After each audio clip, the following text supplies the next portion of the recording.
If you're someone who is a parent or guardian to children, then it is absolutely essential that you know how to take care of yourself because let's face it, it can be very, very challenging. And I've got an expert with me today, Hansa Raja, and she's going to be talking about some things that you can do as a parent to really take care of yourself. So, Hansa, over to you. Tell me some stuff. Hello, Julie. It's lovely to be here. So let me introduce myself first. So I'm Hansa Raja, and I am also a parent with lived experience. So I've been on a journey with my daughter who struggled with her mental health.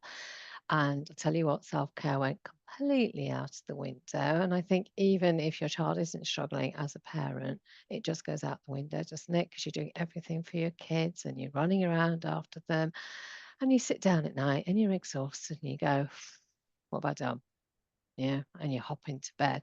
So going through the challenges that I went through, and also actually I'm a parent to three children. So I had twins and then I had a younger son. So, and I'm a single parent. Forget it. What is self-care? What do I do? Where do I get that time? And I ended up having therapy and had a lot of space just to have that time for me. And I remember one thing my therapist always said to me was, if you don't look after yourself, what are you teaching your children? That is so That's, powerful, isn't it? Because yeah, we're role modeling, all the time, aren't we, to yeah, somebody, and we want our children to learn how to take care of themselves so they don't do the things that perhaps we've done.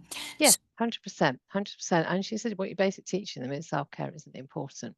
That's what you're role modeling. So we're going to start this journey of self-care kind of thing. Now, if you said to me, go and meditate for an hour, I'll just laugh at you because I can't do that. You know, but remember, we're also busy parents. We're busy, we're working, we're looking after our kids, we've got busy families and all of that. So what I say to parents is 5 minutes. Find 5 minutes in the day and just do that one thing. And that 5 minutes could be you just make a cup of tea and you say to the kids, I'm having 5 minutes. And inevitably, they're going to interrupt you. You say, no, just 5 minutes. Give me 5 minutes. And you drink that cup of tea. Now, you may just drink it and be present in that moment. You may spend that 5 minutes just quickly scrolling on your social media, but it doesn't matter. You're taking that 5 minutes. But do that thing. It could be you go for a 5 minute walk. You pick up a book. Because again, a lot of parents say, I just haven't got headspace to read. Like I'll read a paragraph and I don't know what I've read. I have to keep rereading it. So I said to parent people, pick up a book, read that one page. So yeah, it's about creating those little habits over 5 minutes. Now, that 5 minutes might become 20 minutes. And then suddenly you go, oh my gosh, I've been sat here for 20 minutes reading my book or having a cup of tea or listening to music or something. So don't put pressure on yourself, but get into the habit of doing something. For me now, it's walking along the beach. I'm really lucky I can walk to work and home, but my mindful time, my time where there's no phone, no music, no nothing, is my beach walk. And if I don't have that, I can feel it. Sometimes it's 10 minutes because I've been so busy. It's 10 minutes. I'll go and just stand on the beach and I can just offload.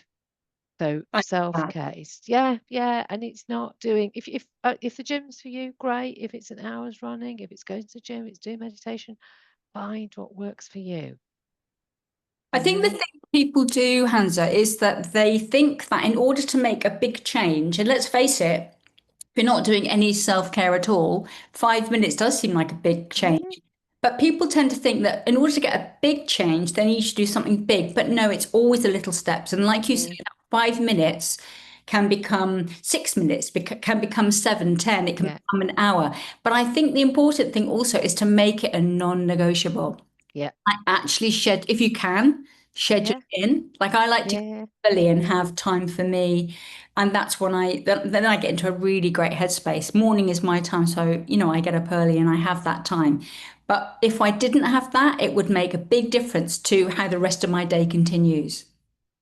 Yeah, 100%. Just get it into your diary. So it becomes as easy as when you're breathing, you're eating, as you say, it's just embedded, but without putting pressure. So if you don't do it for one day, it's okay, but try and keep that consistency.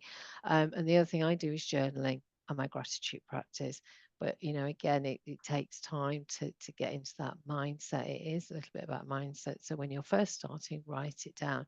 Even if you write 3 things every day you're thankful for, stick them on your kitchen cupboard, stick them on your bathroom, stick them in your mirror on your mirrors. Do you know what I mean? Because you're reading it then. So you're getting that positive affirmations.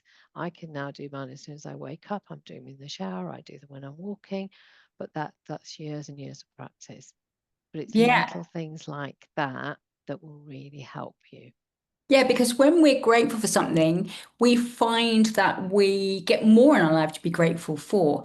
And actually, sometimes the initial habit can be challenging to actually start. But if we kind of nudge ourselves by maybe having a note by the bed Mm, that says, "What are you grateful for today?" And doing that when you wake up, and also, if possible, doing it before you go to sleep means that yeah. you can sleep well because you'll be in a more positive space rather than thinking about all the stuff that perhaps isn't working. And let's face it, some days are like that, Yeah. like go the wrong way around. So having that sort of jogging the memory thing is really, really helpful, isn't it? Yeah, and you can buy journals now that have prompts in them as well. So there's so many out there. It's finding one that works for you.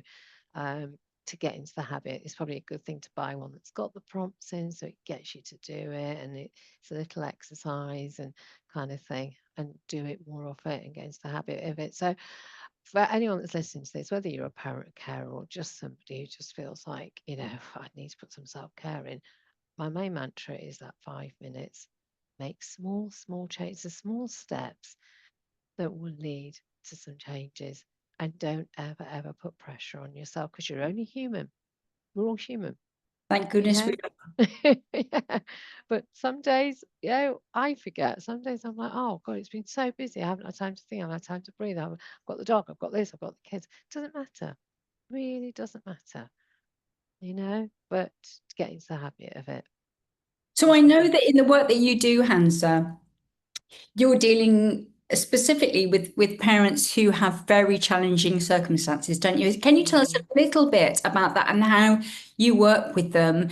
And for those people that may not get to work with you because of where they are or because of finances, some things that perhaps they could benefit from having, like you say, that lived experience.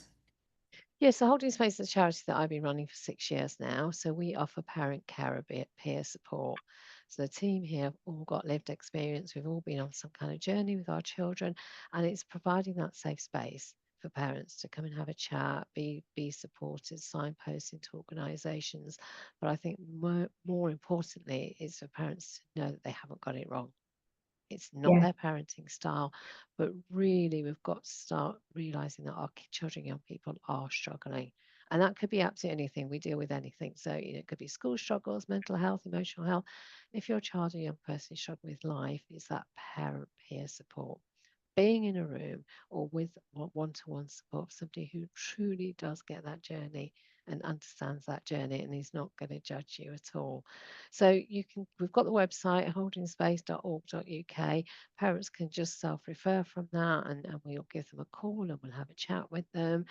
And it's a very holistic approach because the support you're going to need is very different from the support I need. It's a very holistic approach saying what's happening in your family and how can we support you. So again, anyone please reach out. Yes, we're based in Eastbourne, East Sussex, but we can do anything now, telephone, Teams, face to face. So we just want parents to be supported. Brilliant. And the thing for parents out there, if you're a parent listening, watching, to know is that if you knew how to do it, you'd already be doing it. And actually talking to your friends about it is not the same thing as going to an expert. Actually, after a while, friends really maybe they don't want to know or they feel helpless. They don't know what to do.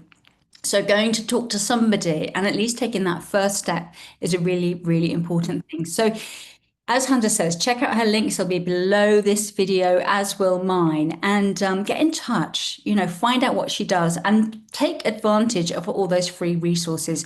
So thank you very much for washing. I hope you are watching and listening. And thank you, Hunter, so, so much for just telling us a little bit about self-care because it's so, so important. Thank you.